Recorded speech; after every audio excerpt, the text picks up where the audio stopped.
I had the honor to attend the New York premiere of the Masters of the Universe movie.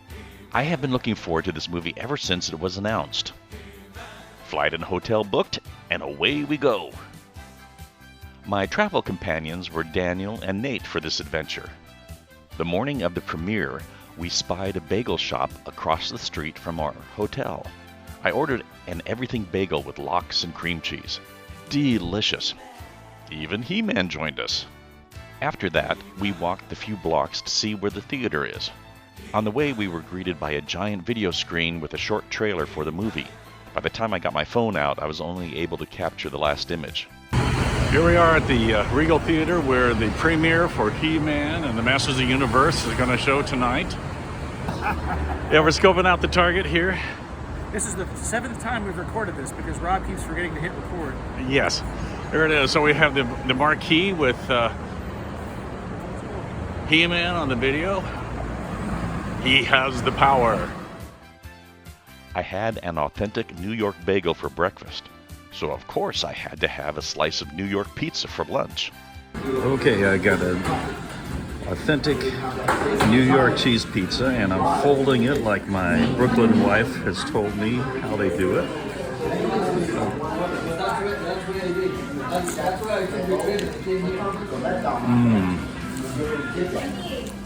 Oh yeah, that's the real deal. At last the time had arrived. It's a good thing we arrived early. The line to get in was growing. This is inside the lobby of the theater. As invited guests, we were let inside and were the first in line. Inside it was Motu everywhere. Of course, I had to get my obligatory photo op with the display. And I couldn't pass up Skeletor's throne. No attitude here. My face would have been completely in shadow if I looked straight into the camera. Before the screening, director Travis Knight spoke to the audience. I really wanted to hear his perspective. I do have a confession to make. I love He-Man. I do love He-Man. In fact, I've loved He-Man for pretty much my entire life. I was 8 years old when I discovered Masters of the Universe for the very first time. I love those things so much. I played with the toys, I read the comics, I watched the cartoons. I have Adam's introductory speech from the Filmation cartoon etched in my brain. I can recite it for you now. I won't. I won't. I'm Adam, Prince of Eternity. No, that's enough of that. I loved He-Man so much that I even made my own He-Man home movie with my dad's borrowed video camera. Show it! You do not want to see that. That will never see the light of day. 4 years later, we now have my second He-Man movie. But look, honestly, we really did believe in this stuff because, we live in an era where everything is ironic and detached and algorithmically focus grouped, and we believed in this movie sincerely. We love this movie sincerely. Everybody poured their heart into this movie, and I think you're going to see that. This movie is something that believes that doing the right thing matters, that kindness matters, that hope isn't stupid, it's essential. And frankly, after the last handful of years, that feels almost radical. Thanks so much, guys. It really means a lot for you to come out and share this experience with us. We absolutely poured everything we had into this movie. We sincerely believe in it. It means so much that you're here to share it with us. That's enough of my blather. You guys did not come here tonight to a grown man emotionally unpack his relationship with an 80s toy line. If you watch the movie, and by God, watch the movie, you shall. So, without further ado, and by the power of Grayskull, please silence your cell phones, loosen your loincloths, and enjoy the show. And now, for my perspective. Overall, I liked the movie. Some parts were more satisfying than other parts.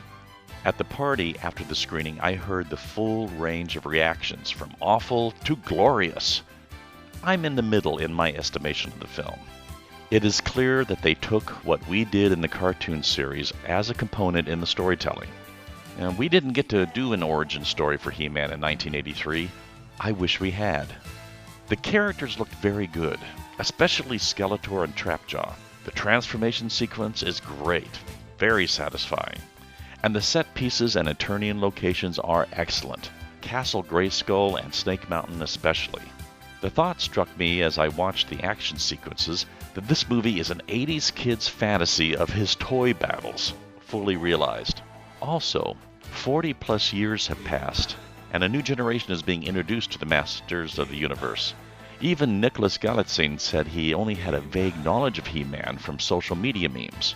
When he was cast as He-Man, he did a deep dive into research of the cartoon and comics. So when considering this new take as a whole, I see it trying to bridge generations. For that, it works. Often when we wrote the scripts, the end result was not as wonderful as we imagined, and we had to adjust our expectations to the reality of what cartoon production was then. Yet in the end, we produced a lasting series. One small note. For parents of small children, I advise paying attention to the PG-13 rating for violence and language. It is well earned. Now, in conclusion, there is too much noise in social media. See the movie for yourself and make up your own mind. For me, I'm seeing it again. Until next time, you have the power.